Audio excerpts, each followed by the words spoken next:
Title: Ben10, The Necrotrix Chronicles. Chapter 1, A New Dawn. The sun was setting over Bellwood, casting long shadows across the peaceful town. Ben Tennyson, now 15, was more accustomed to a life filled with alien battles and intergalactic adventures. After defeating Vilgax for the umpteenth time, things had finally started to calm down. But peace never lasted long in Ben's world. Gwen and Kevin were sitting in the rust bucket, going over their latest mission. "I can't believe it's been so quiet lately," Gwen remarked, flipping through her spellbook aimlessly. "Yeah, almost too quiet," Kevin replied, leaning back in his seat. Just then, a strange energy ripple surged through the air, causing the ground to vibrate. The omnitrix on Ben's wrist began to glow a sinister red, an unsettling departure from its usual green hue. "What the?" Ben muttered, staring at his watch in confusion. Before anyone could react, a portal burst open in the middle of the room. Out stepped an ancient figure, cloaked in tattered robes, eyes gleaming with otherworldly wisdom and menace. "Benjamin Tennyson," the figure intoned, his voice echoing as though it came from the depths of the cosmos, "I am the keeper, guardian of the forbidden knowledge. You have been chosen." "Chosen for what?" Ben asked, his voice steady despite the tension in the air. The keeper raised a gnarled hand, and with a flash, the omnitrix transformed. It morphed into a grotesque new device, one that seemed almost alive, pulsating with dark energy. The face of a human, twisted in eternal agony, was embedded in its center. Ancient symbols and runes, glowing with unearthly light, adorned its surface. "This is the necrotrix," the keeper explained. "Forged with the blood of an elder god and infused with the power of the Necronomicon. It is both a gift and a curse." Ben felt a shiver run down his spine as the necrotrix latched onto his wrist, merging with his very essence. The room darkened, and Ben felt a surge of power unlike anything he'd ever experienced, a mix of cosmic horror and arcane magic. Chapter 2, The First Transformation. The keeper vanished as suddenly as he had appeared, leaving Ben, Gwen, and Kevin to grapple with the implications of this new development. "Ben, are you okay?" Gwen asked, her eyes wide with concern. "I don't know," Ben replied, his voice tinged with uncertainty. "This thing feels different." Kevin stepped forward, examining the necrotrix with a mix of awe and suspicion. "This isn't like any tech I've ever seen. It's like it's alive." Before they could discuss further, an alarm blared from the rust bucket's computer. "Incoming threat detected," the mechanical voice announced. Ben's instincts kicked in. He activated the necrotrix, and the device's face contorted into a grin. His form twisted and morphed, not into one of his familiar aliens, but into something far more terrifying. He became a towering figure, cloaked in shadows, with eyes that glowed with an eerie light. His new form exuded an aura of dread and power. What am I?" Ben's voice echoed, distorted and otherworldly. "You are now Nyarlathor, the harbinger of the void," the necrotrix whispered, its voice slithering into his mind. "A being of cosmic horror, capable of bending reality to your will." Outside, a monstrous entity emerged from the portal, a writhing mass of tentacles and eyes. It was a servant of the elder gods, drawn to the power of the necrotrix. Ben, now Nyarlathor, extended a hand, and tendrils of dark energy shot forth, ensnaring the creature. With a thought, he banished it back to the void from whence it came. Gwen and Kevin stood in stunned silence as Ben reverted to his human form, the necrotrix's face once again expressionless. "This is going to take some getting used to," Ben said, his voice shaky. Chapter 3, The Dark Path. Days turned into weeks, and Ben struggled to control the necrotrix's dark power.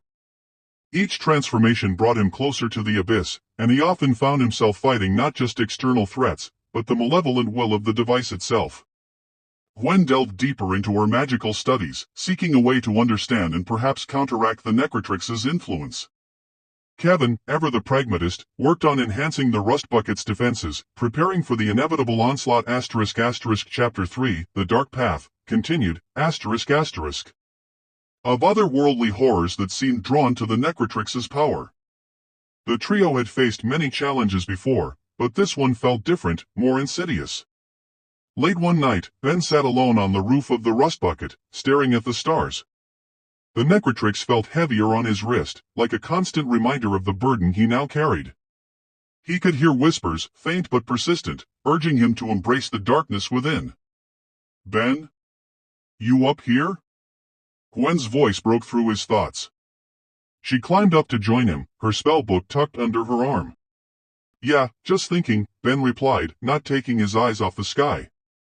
Gwen sat down beside him, opening her book. I've been researching the Necronomicon and Elder Gods. There's not much, but what I found, it's not good, Ben. This power, it's dangerous. Ben sighed. I know. But I can't just get rid of it. It's a part of me now. Gwen placed a hand on his shoulder. We'll figure it out, together. We always do. Just then, Kevin's voice crackled over the communicator. Guys, we've got trouble. Massive energy spike downtown. Looks like more of those cosmic horrors. Ben nodded, determination replacing his earlier doubt. Let's go. The trio raced into the city, where chaos had erupted. Towering monstrosities, each more grotesque than the last, roamed the streets, leaving destruction in their wake. People screamed and ran, their terror palpable. Ben activated the necrotrix, the device's face twisting into a manic grin. He transformed into Nyarlathotep, his presence alone causing the creatures to recoil. With a wave of his hand, he summoned dark tendrils that lashed out, ensnaring the horrors and dragging them into the void. Gwen chanted incantations, creating barriers to protect civilians, while Kevin engaged the smaller creatures with brute force, his fists encased in alien tech. Together, they pushed back the tide of darkness. As the last creature fell, Ben reverted to his human form, breathing heavily. The necrotrix's whispers grew louder, praising his power, urging him to embrace it fully. Ben, are you all right? Gwen asked, concern etched on her face. Yeah, Ben replied, though he wasn't sure if he believed it himself. Let's get these people to safety. Chapter 4, The Whispering Abyss. The battles became more frequent, each one more intense than the last. Ben's transformations grew darker, his connection to the necrotrix deepening. He found himself drawn to ancient tomes and forbidden knowledge, a side effect of the Necronomicon's influence. One night, as Ben pored over an old manuscript, the necrotrix's whispers grew louder, forming coherent words. Seek the whispering abyss, it urged. There lies the key to ultimate power. Ben felt a chill run down his spine. He knew he should resist, but the allure was too strong. He needed answers, and the whispering abyss seemed to hold them. The next morning, he told Gwen and Kevin about his plan. I need to go to the whispering abyss. The necrotrix says it's the key to controlling this power. Are you sure that's a good idea? Gwen asked, her worry evident. I don't like it, Kevin added. But if it helps you control that thing, I'm in. They set off, following the necrotrix's guidance. The journey took them to a desolate wasteland, far from any civilization. At the center of the barren land lay a massive chasm, swirling with dark energy, the whispering abyss. Ben stood at the edge, feeling the pull of the void below. This is it, he said, steeling himself. Gwen, Kevin, stay here. I have to do this alone. No way, Gwen protested. We're in this together. Ben nodded, appreciating their loyalty. All right. Let's do this. They descended into the abyss, the darkness growing thicker with each step. The whispers became deafening, a cacophony of voices speaking in tongues long forgotten. At the heart of the abyss, they found an altar, inscribed with ancient runes. On it lay a tome, bound in human skin, the true Necronomicon. Ben approached, the necrotrix reacting violently, its power surging. He reached out, touching the tome, and a blinding light enveloped them. Chapter 5, The True Test. When the light faded, they found themselves in a vast, alien landscape, filled with towering monoliths and twisted creatures, ***. Chapter 5, The True Test, continued, ***. Ben, Gwen, and Kevin stood at the heart of an eldritch realm, the air thick with an oppressive energy. The ground beneath them pulsed with an otherworldly rhythm, and the sky above them was a swirling mass of dark clouds and strange constellations. This was the heart of the Whispering Abyss, a place where reality itself seemed to warp and bend. "We need to stick together," Gwen said, her voice wavering but resolute. "This place is messing with my magic senses. Be on guard." Kevin, ever the pragmatist, readied himself for battle. "Whatever comes our way, we fight it off together." The trio ventured deeper into the alien landscape, their senses heightened by the strange energies around them. As they moved, the necrotrix's whispers grew louder, guiding Ben toward a towering monolith at the center of the realm. "This way," Ben said, his voice almost drowned out by the cacophony of whispers. As they approached the monolith, a figure emerged from the shadows. It was the Keeper, his eyes glowing with a malevolent light.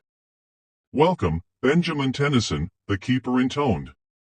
"You have come far, but your true test lies ahead." "What is this place?" Ben demanded, his patience wearing thin. "This is the heart of the Whispering Abyss," the Keeper explained. "Here, you will face the true power of the necrotrix. Only by confronting the darkness within can you hope to control it." The ground trembled, and the monolith split open, revealing a portal filled with swirling energy. Without hesitation, Ben stepped forward, Gwen and Kevin close behind. On the other side, they found themselves in a vast chamber, its walls inscribed with ancient runes. At the center stood a pedestal, upon which rested the true Necronomicon, its pages glowing with a sinister light. Ben approached the pedestal, the necrotrix reacting violently to the presence of the tome. He reached out, his fingers brushing the cover, and a surge of dark energy coursed through him. The chamber darkened, and the air grew cold. From the shadows emerged a figure, a twisted reflection of Ben himself, Nyarlathor, the harbinger of the void. "Welcome, Ben Tennyson," Nyarlathor hissed, its voice a distorted echo. "You seek to control the necrotrix, but first, you must face me." Ben steeled himself, his resolve unwavering. "I won't let you control me." Nyarlathor laughed, a sound that sent chills down their spines. "We shall see." Chapter 6, The Battle Within. The chamber erupted into chaos as Ben and Nyarlathor clashed. Tendrils of dark energy lashed out, colliding with blasts of arcane magic as Gwen and Kevin joined the fray. The battle was fierce, each side pushing the other to their limits. Nyarlathor's form twisted and morphed, shifting between shapes, each more terrifying than the last. Ben countered with his own transformations, drawing on the power of the necrotrix to match his opponent. Gwen chanted incantations, her magic creating barriers and launching attacks, while Kevin's tech-enhanced strength kept the creatures summoned by Nyarlathor at bay. "You cannot win, Ben Tennyson," Nyarlathor taunted. "The darkness is a part of you." Ben gritted his teeth, his determination burning brighter than ever. "I may have darkness in me, but that doesn't mean it controls me." With a final, desperate push, Ben unleashed a powerful blast of energy, drawing on the combined power of the necrotrix and his own will. The blast struck Nyarlathor, the dark figure disintegrating into a cloud of shadows. The chamber fell silent, the oppressive energy lifting. Ben collapsed to his knees, exhausted but victorious. Gwen and Kevin rushed to his side, their relief palpable. "Ben, you did it," Gwen said, her voice filled with pride. Ben looked at the necrotrix, its face now serene, the whispers silent. I think I finally understand. The necrotrix is a part of me, but it doesn't define me. I control it, not the other way around." Chapter 7, The Dawn of a New Era. With Nyarlathor defeated and the true Necronomicon in their possession, Ben, Gwen, and Kevin returned to the surface. The Whispering Abyss sealed itself behind them, the dark energy dissipating. Back in Bellwood, life slowly returned to normal. Ben continued to use the necrotrix, but with a newfound understanding and control.